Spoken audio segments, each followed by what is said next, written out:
জুন্নুন মিসরি পানিতে যায় নামাজ বিছায় দিলেন।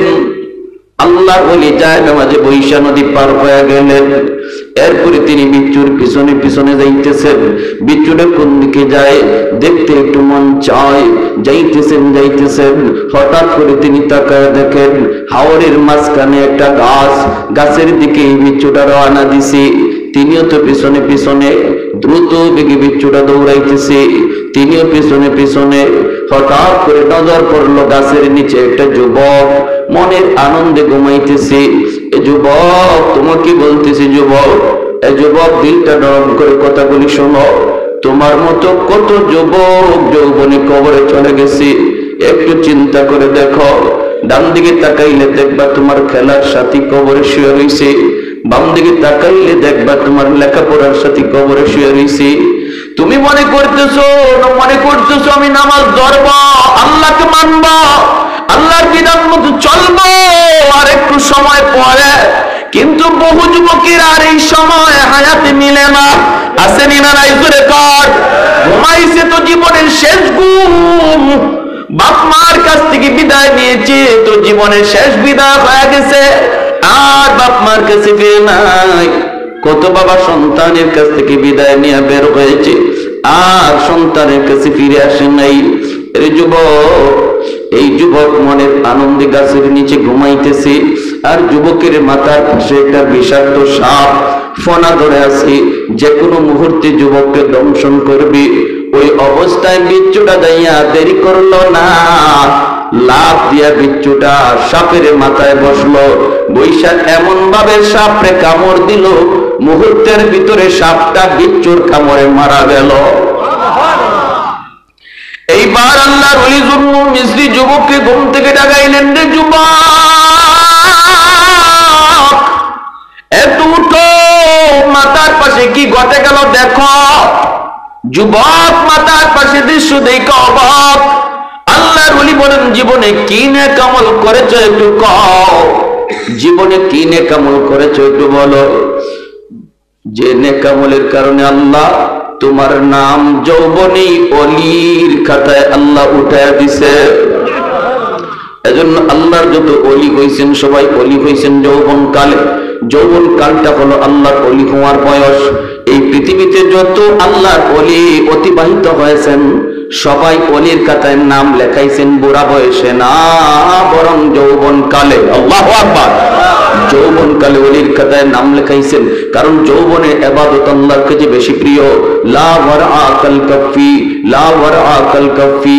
আল্লাহর নবী রহমতের নবী বলেন, যেই বয়সে গুনাহ করার শক্তি ছিল এরপরও করে না, যেই বয়সে চুরি করার ক্ষমতা ছিল এরপরও করে না, আল্লাহর ভয়ে ওই মানুষটা তোমাদের মধ্যে আল্লাহর ওলি হইয়া যা।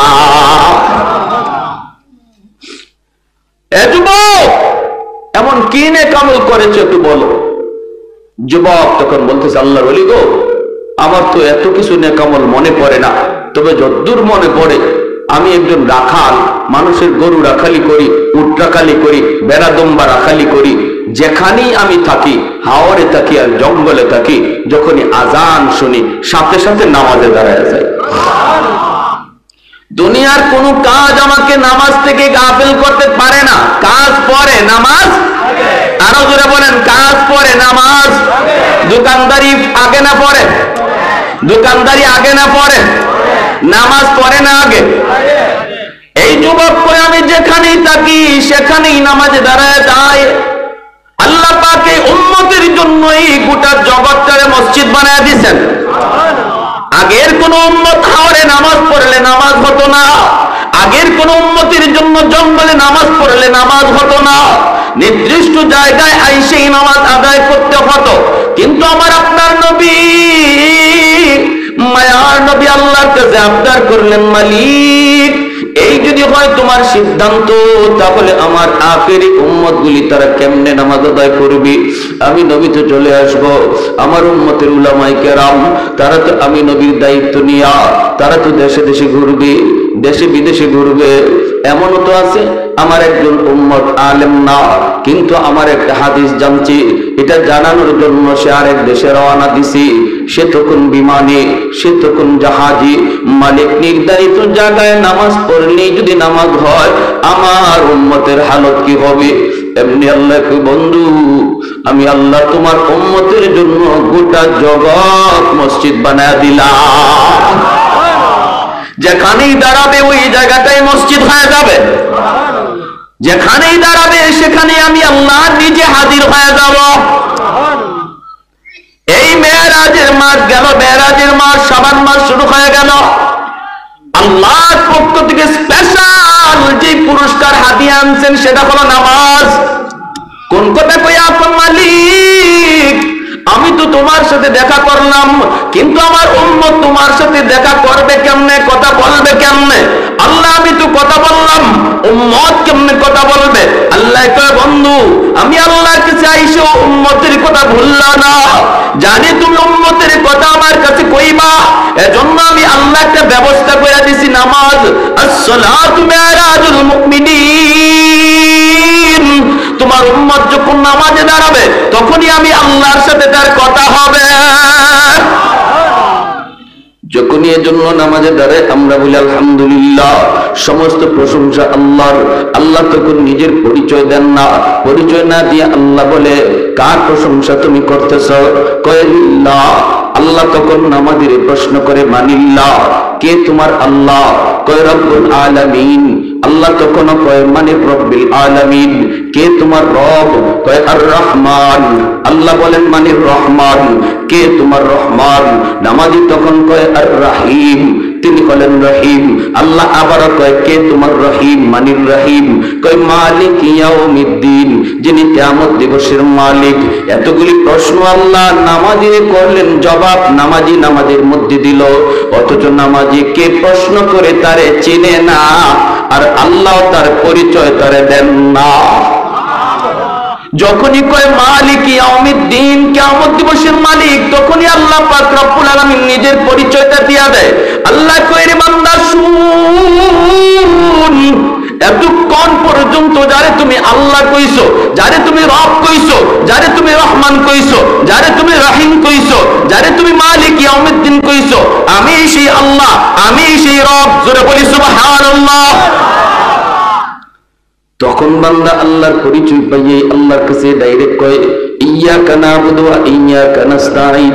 এতক্ষণ চলছে থার্ড পারসনে, আল্লাহর সাথে কথা হয়েছে থার্ড পারসনে, এখন আইছে আমার ভাইয়েরা সরাসরি, এখন সরাসরি কথা চলছে সেকেন্ড পারসনে।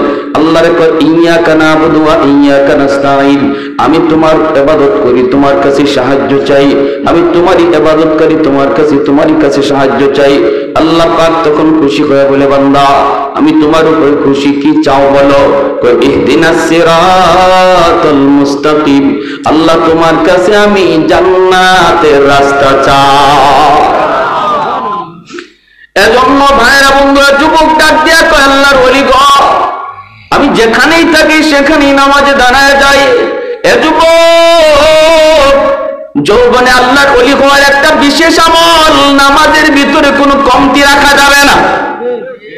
যৌবনে আল্লাহর ওলি হওয়ার একটা উল্লেখযোগ্য আমল যৌবনে পাক্কা নামাজি হওয়া।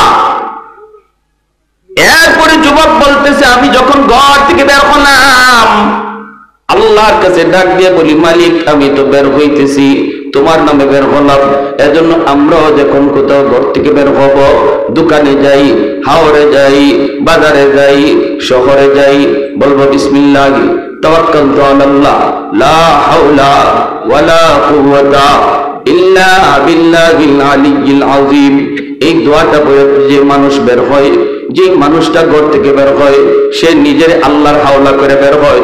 আল্লাহ বলে বান্দা তুমি যখন আমার উপরে নিজের হাওলা করো তখন তোমার নিরাপত্তার জিম্মাদারি আমি আল্লাহর হাতে।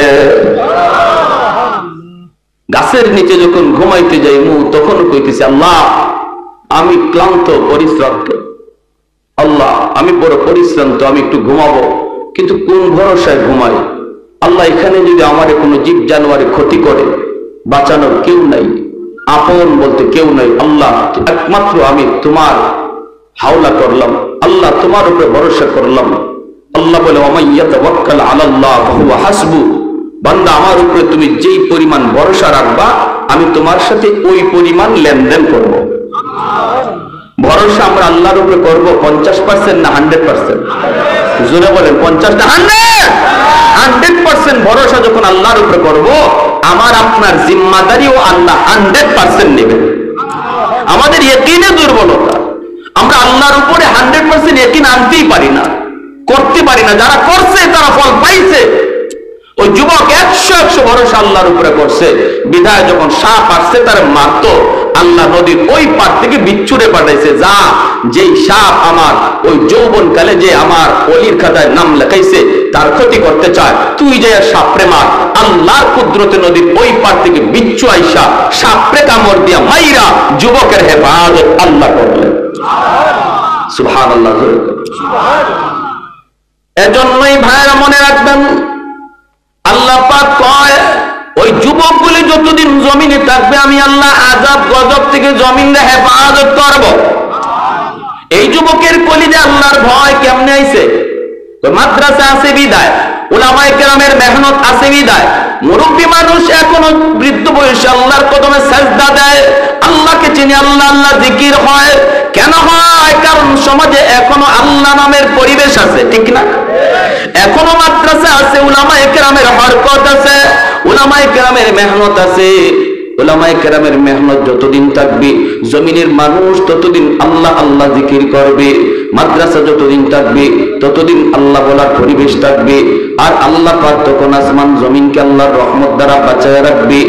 আর যতদিন মাদ্রাসা থাকবে না, যেদিন মাদ্রাসা থাকবে না, আলেম ওলামা থাকবে না, ওই দিন আল্লাহ জমিনও রাখার কোনো চিন্তা করবেন না। অতএব কেউ যদি মাদ্রাসার ক্ষতি করতে চায়, মনে রাখবা সে মাদ্রাসার ক্ষতি করলো না, বরং নিজের ক্ষতি নিজে করলো। কেউ যদি মাদ্রাসা বন্ধ করে দিতে চায়, সে মাদ্রাসার ক্ষতি করলো না, নিজের জীবন সে নিজে বন্ধ করে দিল। কেউ যদি মাদ্রাসায় হাত উঠায়, সে নিজের পায়ে নিজে কুড়াল মারলো। কেউ যদি কই মাদ্রাসা রাখবো না, আল্লাহ তারে রাখবে না। কারণ মাদ্রাসা না থাকলে আল্লাহ কোনো কিছু রাখবার সিদ্ধান্ত আল্লাহ নিবে না। আমরাও দেখেছি বাংলার জমিনে যেই মাদ্রাসার বিরুদ্ধে কথা বলেছে, উলামায়ে কেরামের বিরুদ্ধে কথা বলেছে, মাদ্রাসার প্রয়োজন নাই, মাদ্রাসার দরকার নাই, মৌলবীদের কোনো প্রয়োজন নাই, একজনও জাগাতে নাই। আওয়াজ দেন, ঠিক কিনা? একজনও জাগাতে নাই। কে করছে? হেড অফিস থেকে করছে। হ্যাঁ, ফ্যান পরবারও আর জায়গা পায় না, হ্যাঁ টাকলা মাথা পরে কিলো ফ্যানেও আমারে ভালো হয় না, আর কোন মানুষ দেখে না। এজন্য বলতেছি মনোযোগ, লাজালতুস সামাআ হাদিদা ওয়াল আরদা খাফসাফা ওয়াত তুরাবা রামাদা ওয়ামা আনজালতু মিনাস সামাই কাতরা ওয়ামা আমবাতু মিনাল আরদি নাবাতা বাল আনজালতু আলাইকুমুল আযাবা সাব্বা। আল্লাহ বলেন, যদি জমিনের মধ্যে আমি আল্লাহর নাম না থাকে, যদি কোরআনের হরকত, কোরআনের আওয়াজ বন্ধ হয়ে যায়, মানুষ যদি আমি আল্লাহকে ভুলে যায়, তাহলে কি করব জানো? আসমানকে আমি আল্লাহর লোহা বানায় দিব, জমিনকে আমি আল্লাহর তামা বানায় দিব। ওয়ামা আনজালতু মিনাস সামাই কাতরা, এক ফোঁটা রহমতের বৃষ্টি আমি জমিনে নাজিল করব না। ওয়ামা আমবাতু মিনাল আরদি নাবাতা, একটা শস্যের দানাও আমি জমিনে উৎপাদন হতে দেব না।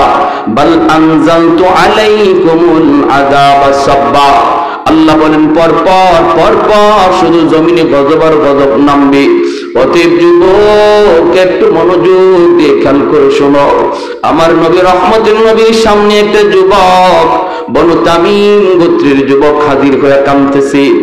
এ যুবক, একটু মনোযোগ দিয়ে দিলের কান দিয়ে কথাগুলি শোনো। তোমার মতো একজন যুবক আমার মায়ের নবীর সামনে চোখ দিয়া পানি জড়ায় জড়ায় কান্দে আর কয়, নবী গো, আমি বড় অস্থির, আমি বড় পেরেশান। বনু তামিম গোত্রের যুবক, মদিনা শরীফের একটা উল্লেখযোগ্য গোষ্ঠীর নাম বনু তামিম। নবী বলতেছেন, যুবক কেন কান্দ? কই, নবী গো, আমি কান্না করি এজন্য আল্লাহ এতদিন পর্যন্ত আমাকে সম্পদ দেয় নাই। আল্লাহ পাকের মর্জি, সম্পদ দেয় কে? জোরে বলেন, একটু জোরে বলেন কে? শক্তির বলে সম্পদ কামাই করা যায়, বুদ্ধির বলে কামাই করা যায়, বুদ্ধির বলে যদি কামাই করা যাইতো বুদ্ধিজীবী 1 নম্বর ধনী হয়ে যাইত, শক্তির বলে যদি সম্পদ কামাই করা যাইত কুস্তিগীর বাংলাদেশে 1 নম্বর ধনী হয়ে যাইত। যুবক বলে, ও আল্লাহর নবী, আল্লাহ আমাকে এমন সময় সম্পদ দিয়েছে যেই সময়টাতে আমার বাবা দুনিয়ায় নাই, আমার মা দুনিয়াতে নাই। আমি শিশুকালে দেখেছি গো নবী, আমার আম্মা কত কষ্ট করছেন, আমার আব্বা কত কষ্ট করে করে আমাকে লেখাপড়া করাইছেন, কিন্তু আমি সংসারে হাল ধরতে পারি না। 1 বেলা মা খাইছেন, 2 বেলা উপাস ছিলেন। ঈদের দিনে আমার আম্মা কোন রকম আমার আব্বাকে লইয়া একটা কাপড় কিনা দিচ্ছেন, কিন্তু আমি দেখেছি আমার বাবার গায়ে পুরাতন লুঙ্গি, আমার মার পরনে ছিঁড়া কাপড়।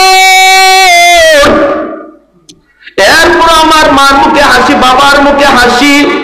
চিকিৎসাটাও আমি শেষ বয়সে বাপ মার করাইতে পারি নাই। ওগো মায়ার নবী, এখন আমার টেনশন হলো, কান্না হলো, এখন আমি পয়সা দিয়ে কি করব? রাতের বেলা আমি ঘুমাই আর পয়সা নিয়ে শুধু কান্দি। ও মালিক, টাইম মতো তুমি আমাকে পয়সা দিলা না। যদি এখন আমার আব্বা আম্মা থাকতেন, আমি যেভাবে খুশি এইভাবে চিকিৎসা করাইতে পারতাম। আল্লাহর নবী গো, আপনার কাছে আমার প্রশ্ন হলো, যদিও আমার মা, যদিও আমার বাবা কবরে শুয়ে রইছেন, তবু আমার বাপ মার সেবা করার সুযোগ আমার আসেনি। মায়ার নবী বলেন, 5টা কাজ কইরো, তোমার খেদমত আল্লাহ কবরে পৌঁছায় দিবে। কয়টা কাজের কথা নবী বলছেন? কয়টা? একটু জোরে বলেন, কয়টা? কার কার শুনবার নিয়ত আছে 5টা কাজ? একটু হাত তুলে আল্লাহকে দেখা। আল্লাহু আকবার, জোরে বলি আল্লাহু আকবার। 1 নম্বরে নবী বলেন, আসসালাতু লাহুমা, বেশি বেশি করে বাপ মার জন্য তুমি দোয়া করো। যে দোয়াটা আল্লাহ পবিত্র কোরআনে নিজে শিখাইছেন, রব্বির হামহুমা। আমার সাথে সবাই পড়েন না, দিলটা নরম করুন। রব্বির হামহুমা কামা রাব্বায়ানি সগীরা। যখনই এই দোয়াটা করবেন, তখন বাপ মার চেহারাটা নিজের চোখের সামনে নিয়ে আসবেন, চোখের সামনে বাপ মার চেহারাটা আনবেন, আর দোয়াটা করবেন দিলটা নরম করে। এই দোয়াটা শিখাইছেন কে? একটু জোরে বলেন কে?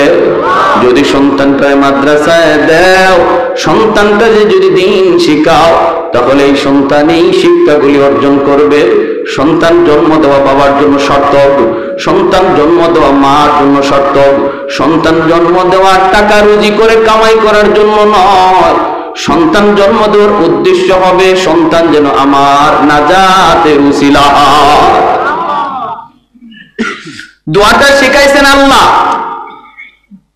কবুল করবেন কে? যিনি দোয়া কবুল করবে, ইনি যদি দোয়া শিখায় দেয়, তাহলে বোঝা গেল এই দোয়া কবুল হবে 100%। ফ্যাক্টরির মালিক সে চাকরি নিয়োগ দিবে, দরখাস্ত 100টা আসছে, একজনের দরখাস্ত যদি মালিকে নিজেই লেখা দেয়, তাহলে বোঝা গেল আর কারো চাকরি হোক না হোক, ওর চাকরি হবে 100%। ঠিক না?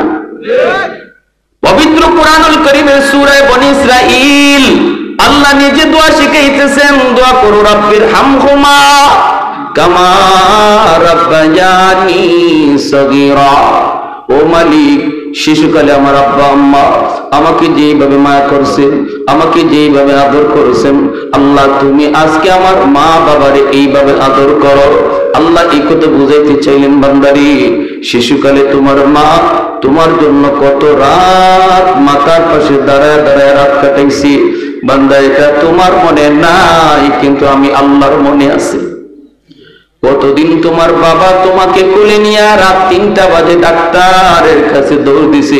বান্দা, এটা তোমার মনে নাই, কিন্তু আমি আল্লাহর সব মনে আছে। সুবহানাল্লাহ।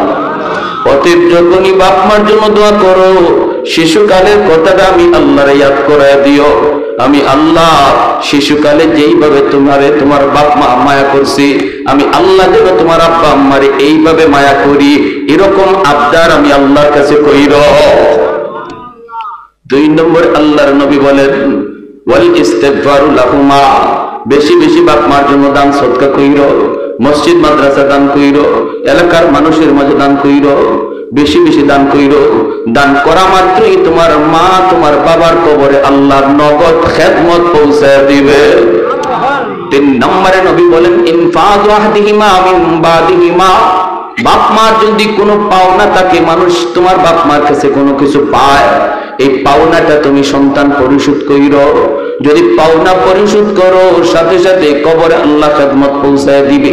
তোমার বাবা কারো হক নষ্ট করেছে, তোমার বোনের হক তোমার বাবারা নষ্ট করেছে, তোমার বাবার সব সম্পদ তোমার লেখকে দেয়া গেছে, বোনদেরকে তোমার বোনদেরকে দেয় নাই। বলুন তো বাবা মারা যাওয়ার পর বাবার সম্পদের বন্টন কে করছে? আওয়াজ আসতে কেন? আরো জোরে। সম্পদের বন্টন কে করছেন? মেম্বার সাহেব, চেয়ারম্যান সাহেব, এমপি সাহেব, মেয়র সাহেব? কেউ না। সম্পদ বন্টন করছেন কে? লিযাকারি মিসলু হাযিল উনসায়াইন। আল্লাহ পাক পবিত্র কোরআনে সম্পদের বন্টন করেছে। যে বাবা মৃত্যুর আগে মেয়েদেরকে ঠগাইয়া ছেলেদের নামে সম্পদ লিখে দেয়া গেছে, এই বাবা যত বড় হাজি হোক, যত বড় গাজী হোক, যত বড় ফাকরিওয়ালা হোক, যত বড় মসজিদের সামনে কাতারে মুসল্লি হোক, সে কবরে যাওয়া মাত্রই তার নামাজ, তার রোজা, তার যাকাত কোনো কিছুই আগুন নিভাতে পারবে না, আগুন শুধু চলবেই।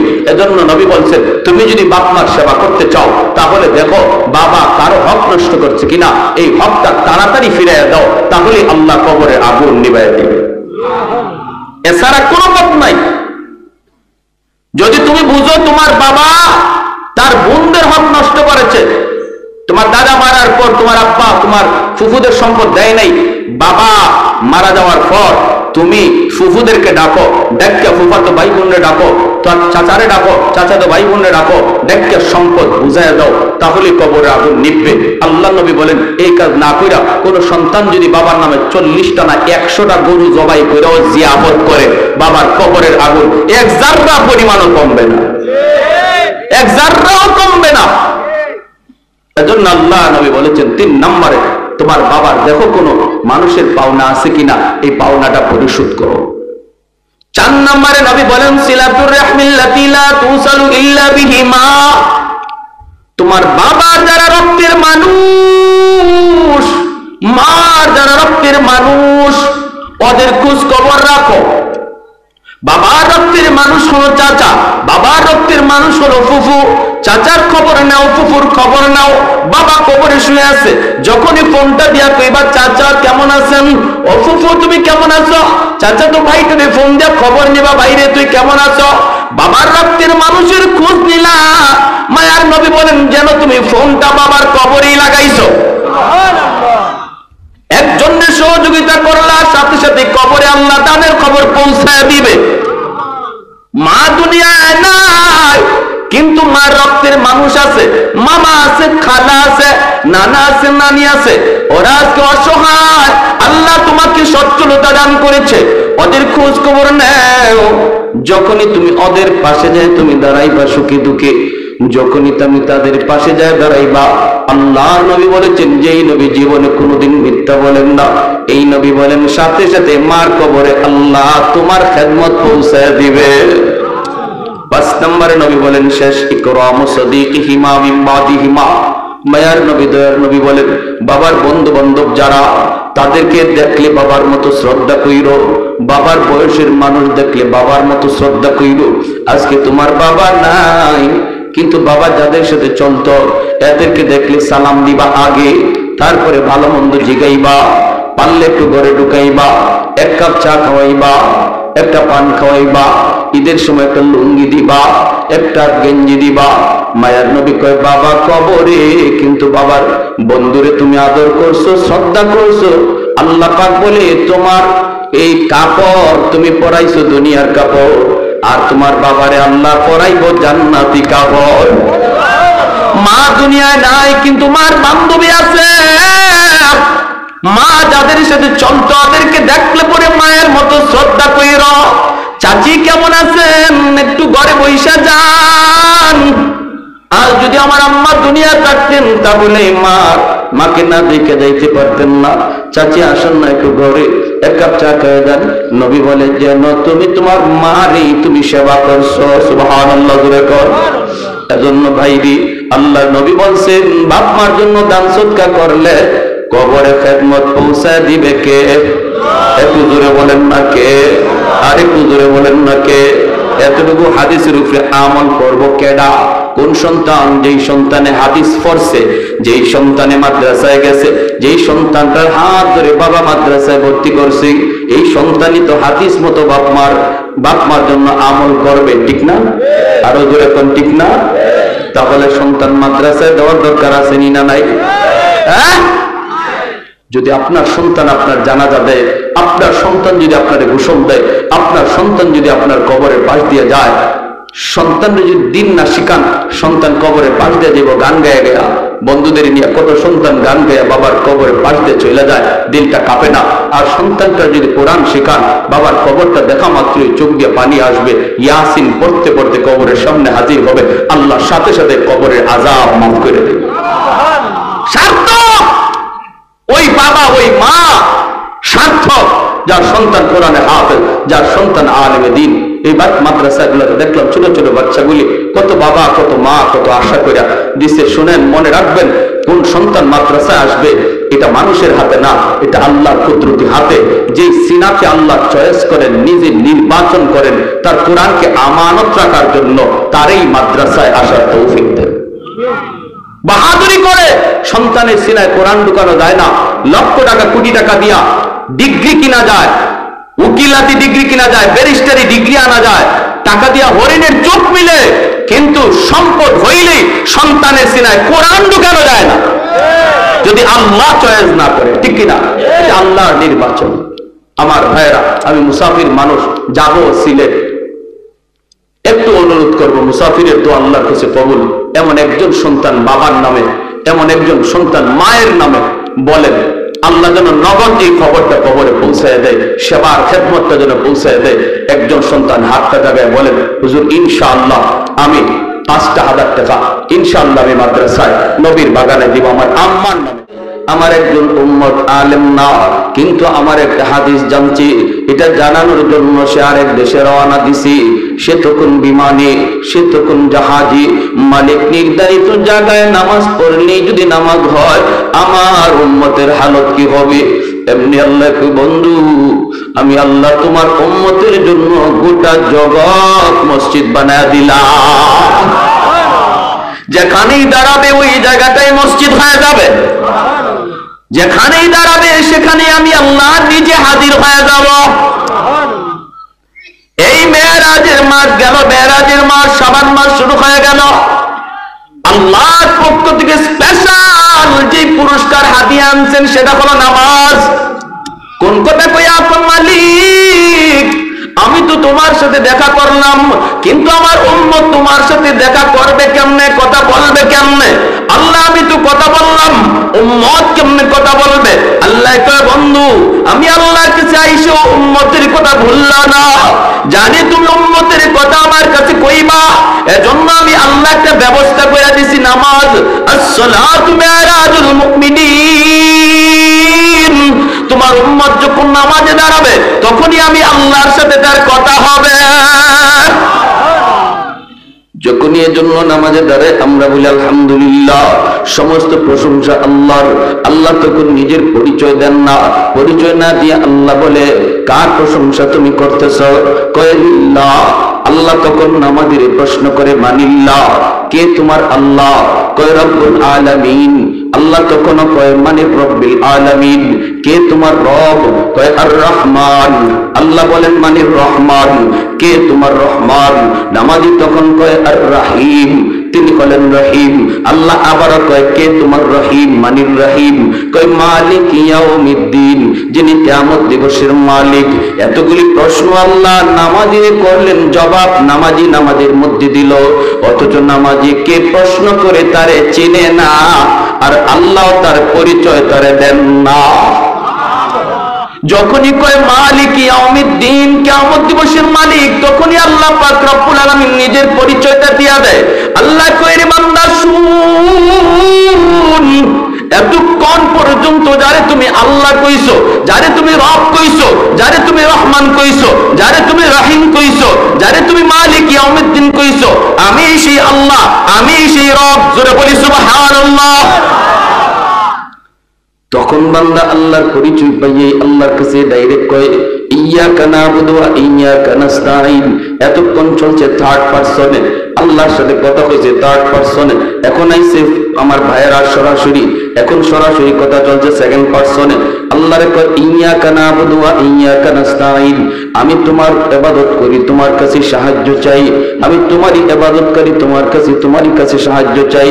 আল্লাহ পাক তখন খুশি হয়ে বলে বান্দা আমি তোমার উপর খুশি, কি চাও বলো? কয় ইহদিনাস সিরাতাল মুস্তাকিম, আল্লাহ তোমার কাছে আমি জান্নাতের রাস্তা চাই। এজন্য ভাইরা বন্ধুরা যুবক ডাক দিয়া কয় আল্লাহর ওলি গো, আমি যেখানেই থাকি সেখানেই নামাজে দাঁড়ায় যাই। এ যুবক, যৌবনে আল্লাহর ওলি হওয়ার একটা বিশেষ আমল, নামাজের ভিতরে কোনো কমতি রাখা যাবে না। যৌবনে আল্লাহর ওলি হওয়ার একটা উল্লেখযোগ্য আমল যৌবনে পাক্কা নামাজি হওয়া। এরপরে যুবক বলতেছে আমি যখন ঘর থেকে বের হলাম আল্লাহর কাছে ডাক দিয়ে বলি মালিক আমি তো বের হইতেছি, তোমার নামে বের হলাম। এজন্য আমরাও যখন কোথাও ঘর থেকে বের হব, দোকানে যাই, হাওরে যাই, বাজারে যাই, শহরে যাই, বলবো বিসমিল্লাহ তাওয়াক্কালতু আলাল্লাহ লা হাওলা ওয়ালা কুওয়াতা ইল্লা বিল্লাহিল আলিয়্যিল আযীম। এই দোয়াটা পড়ে যে মানুষ বের হয়, যে মানুষটা ঘর থেকে বের হয়, সে নিজের আল্লাহর হাওলা করে বের হয়। আল্লাহ বলে বান্দা তুমি যখন আমার উপরে নিজের হাওলা করো তখন তোমার নিরাপত্তার জিম্মাদারি আমি আল্লাহর হাতে। গাছের নিচে যখন ঘুমাইতে যাই তখন কইতেছি আল্লাহ আমি ক্লান্ত পরিশ্রান্ত, আল্লাহ আমি বড় পরিশ্রান্ত, আমি একটু ঘুমাবো, কিন্তু কোন ভরসায় ঘুমাই? আল্লাহ এখানে যদি আমার কোনো জীব জানোয়ারে ক্ষতি করে বাঁচানোর কেউ নাই, আপন বলতে কেউ নাই। আল্লাহ একমাত্র আমি তোমার হাওলা করলাম, আল্লাহ তোমার উপরে ভরসা করলাম। আল্লাহ বলে ওয়ামান ইয়াতাওয়াক্কাল আলাল্লাহ ফাহুয়া হাসবু, বান্দা আমার উপরে তুমি যেই পরিমাণ ভরসা রাখবা আমি তোমার সাথে ওই পরিমাণ লেনদেন করব। ভরসা আমরা আল্লাহর উপরে করব 50% না 100%? জোরে বলেন 50 না 100% ভরসা যখন আল্লাহর উপরে করব, আমার আপনার জিম্মাদারিও আল্লাহ 100% নেবেন। আমাদের ইয়াকিনে দুর্বলতা, আমরা আল্লাহর উপরে 100% ইয়াকিন আনতেই পারি না, করতে পারি না। যারা করছে তারা ফল পাইছে।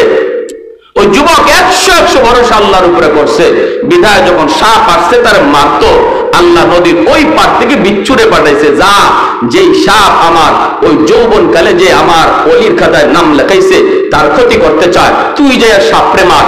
আল্লাহর কুদরতে নদীর ওই পার থেকে বিচ্ছু আইসা সাপরে কামড় দিয়া মাইরা যুবকের হেফাজত আল্লাহ করলেন। সুবহানাল্লাহ। এজন্যই ভাইরা মনে রাখবেন আল্লাহ পাক কয় ওই যুবকগুলি যতদিন জমিনে থাকবে আমি আল্লাহ আযাব গজব থেকে জমিনে হেফাজত করব। এই যুবকের কলিজে আল্লাহর ভয় কেমনে আইছে? মাদ্রাসা আছে বিদায়, উলামায়ে কেরামের মেহনত আছে বিদায়, মুরব্বী মানুষ এখনো বৃদ্ধ বয়সে আল্লাহর কদমে সাজদা দেয়, আল্লাহকে চিনি, আল্লাহ আল্লাহ জিকির হয়। কেন হয়? কারণ সমাজে এখনো আল্লাহ নামের পরিবেশ আছে, ঠিক না? এখনো মাদ্রাসা আছে, উলামায়ে কেরামের হরকত আছে, উলামায়ে কেরামের মেহনত আছে। উলামায়ে কেরামের মেহনত যতদিন থাকবে জমিনের মানুষ ততদিন আল্লাহ আল্লাহ জিকির করবে। মাদ্রাসা যতদিন থাকবে ততদিন আল্লাহ বলার পরিবেশ থাকবে। আর আল্লাহ পাক তখন আসমান জমিনকে আল্লাহর রহমত দ্বারা বাঁচায় রাখবে।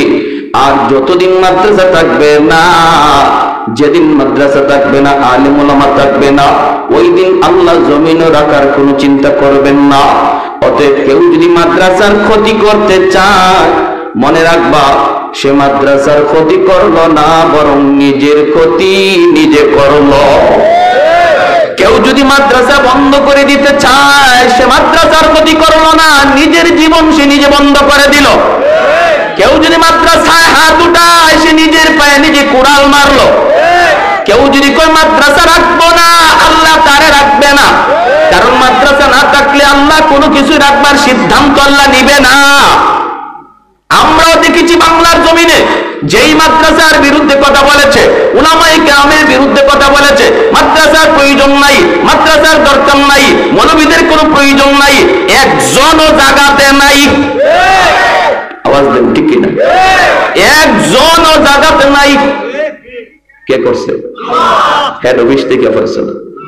হ্যাঁ, ফ্যান পরবারও আর জায়গা পায় না, হ্যাঁ টাকলা মাথা পরে কি কি ফ্যানেও আমারে ভালো হয় না, আর কোন মানুষ দেখে না। এজন্য বলতেছি মনোযোগ, লাজালতু সামাআ হাদিদা ওয়াল আরদা খাফসাফা ওয়াত তুরাবা রামাদা ওয়ামা আনজালতু মিনাস সামাই কাতরা ওয়ামা আমবাতু মিনাল আরদি নাবাতা বাল আনজালতু আলাইকুমুল আযাবা সাব্বা।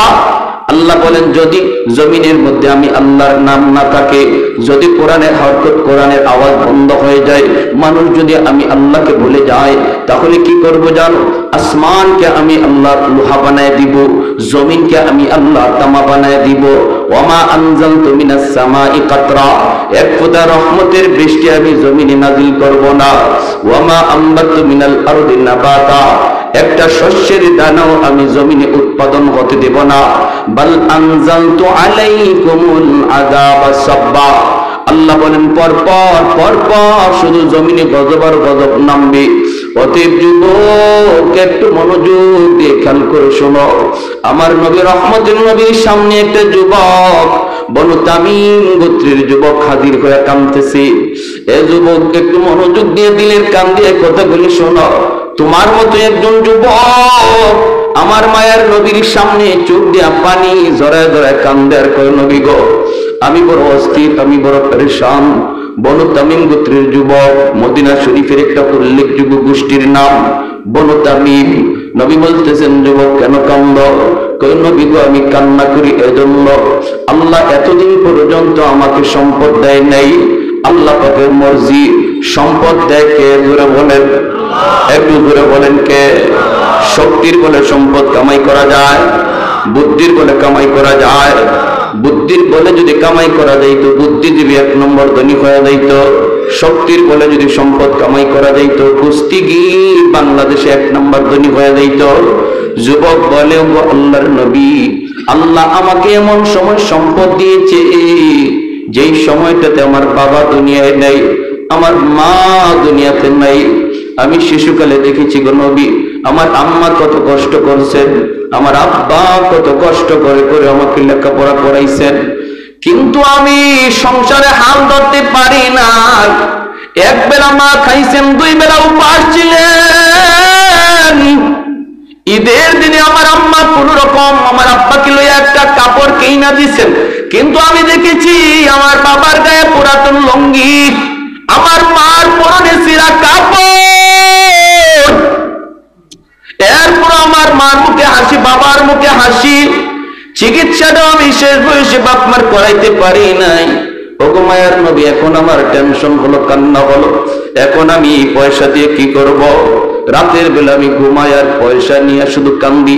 ও মালিক, টাইম মতো তুমি আমাকে পয়সা দিলা না। যদি এখন আমার আব্বা আম্মা থাকতেন, আমি যেভাবে খুশি এইভাবে চিকিৎসা করাইতে পারতাম।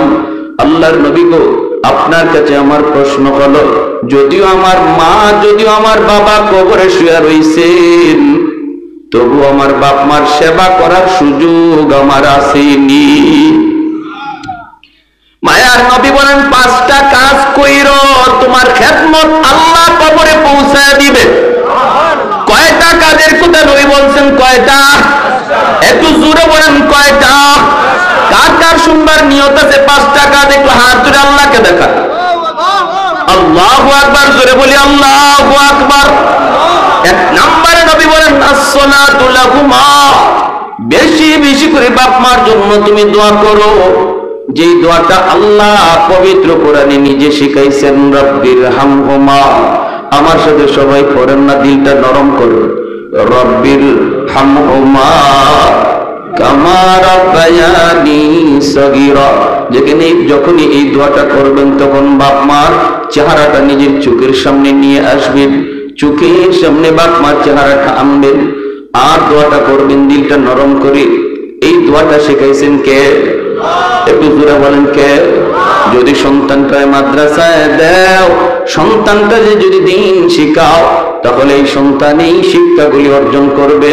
সন্তান জন্ম দেওয়া বাবার জন্য সার্থক, সন্তান জন্ম দেওয়া মার জন্য সার্থক, সন্তান জন্ম দেওয়া টাকা রুজি করে কামাই করার জন্য নয়।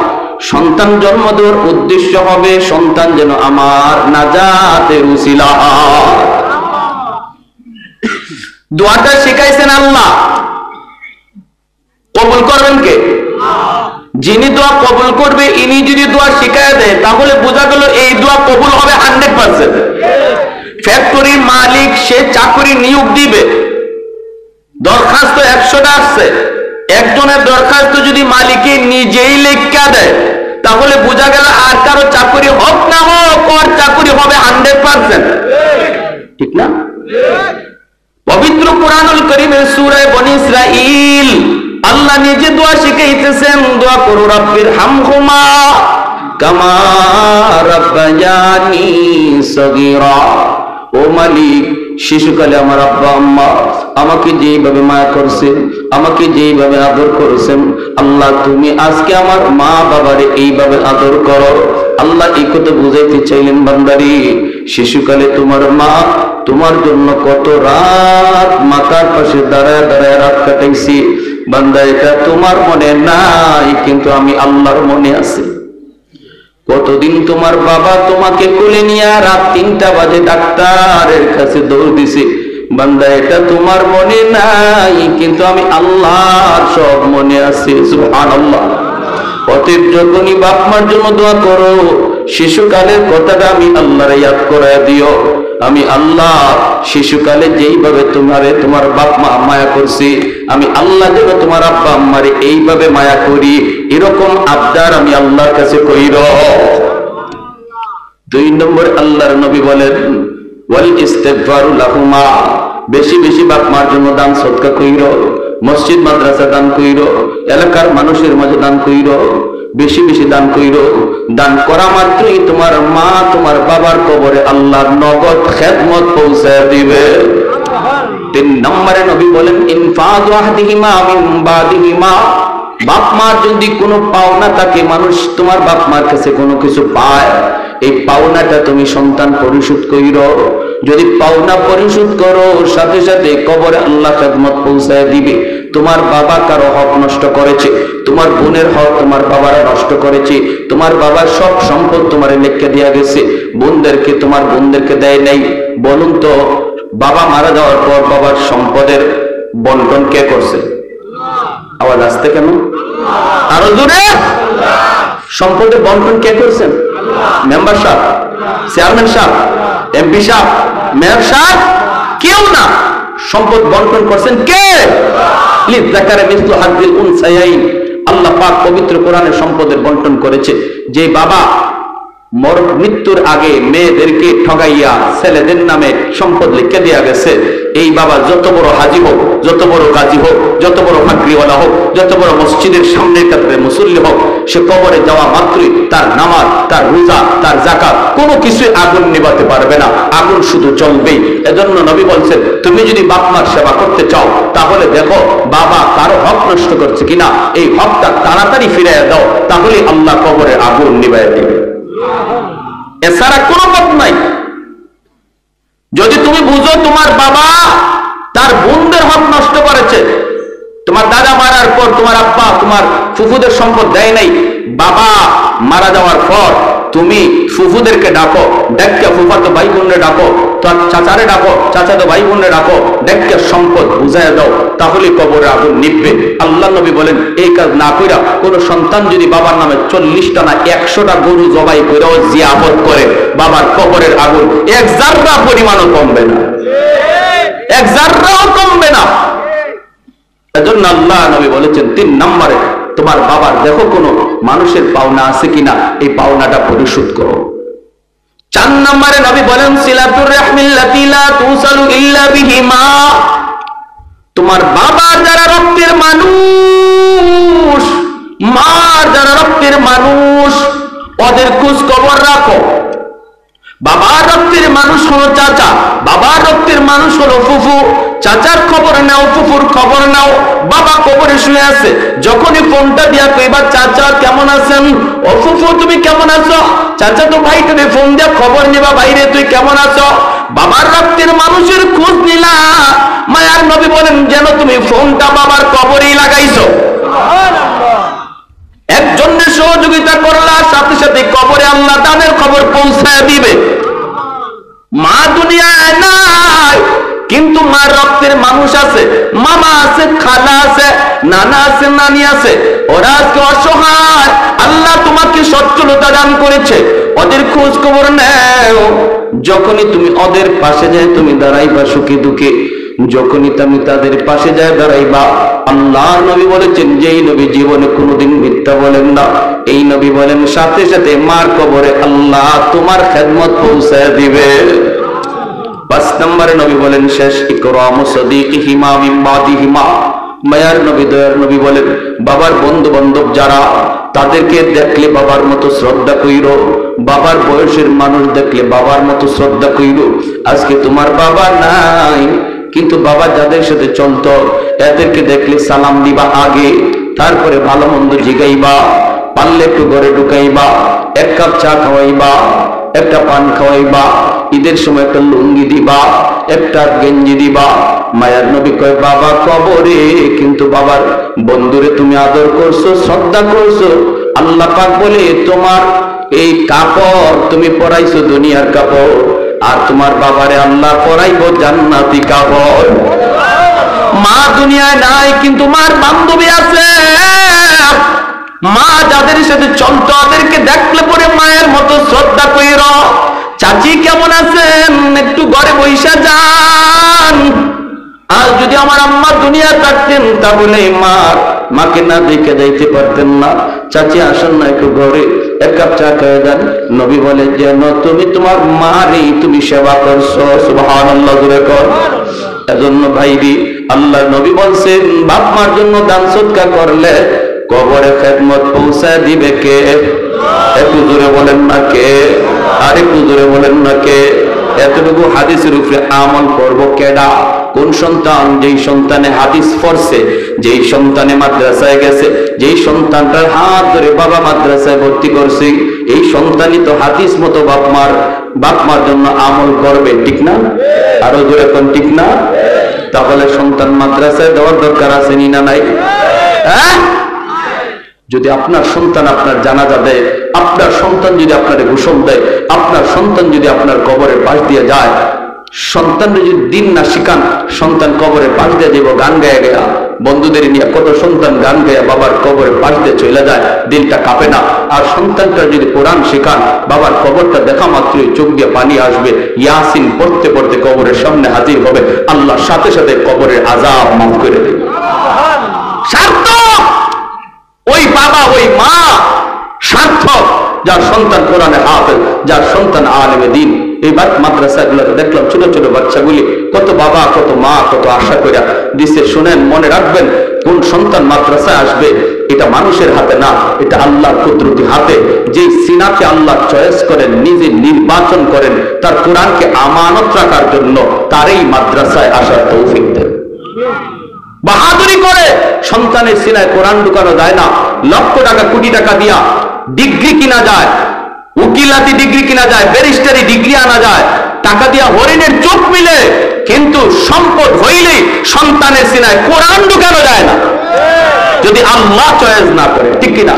এটা আল্লাহর নির্বাচন। আমার ভাইয়েরা, আমি মুসাফির মানুষ, যাবো সিলেট, একটু অনুরোধ করবো, মুসাফিরের তো আল্লাহর কাছে কবুল। এমন একজন সন্তান বাবার নামে, এমন একজন সন্তান মায়ের নামে বলেন, আল্লাহ যেন নগদ এই খবরটা কবরে পৌঁছায় দেয়, সেবার খেদমতটা যেন পৌঁছায় দেয়। একজন সন্তান হাতটা জায়গায় বলেন, হুজুর ইনশাআল্লাহ আমি 5,000 টাকা ইনশাআল্লাহ আমি মাদ্রাসায় নবীর বাগানে দিব, আমার আম্মার নামে, আমার আব্বার নামে। বলেন হিম্মত করে একজন ভাই, সবার আগে যিনি উঠাবেন, সবার আগে যিনি উঠাবেন, সবার আগে যিনি উঠাবেন, সবার আগে যিনি উঠাবেন,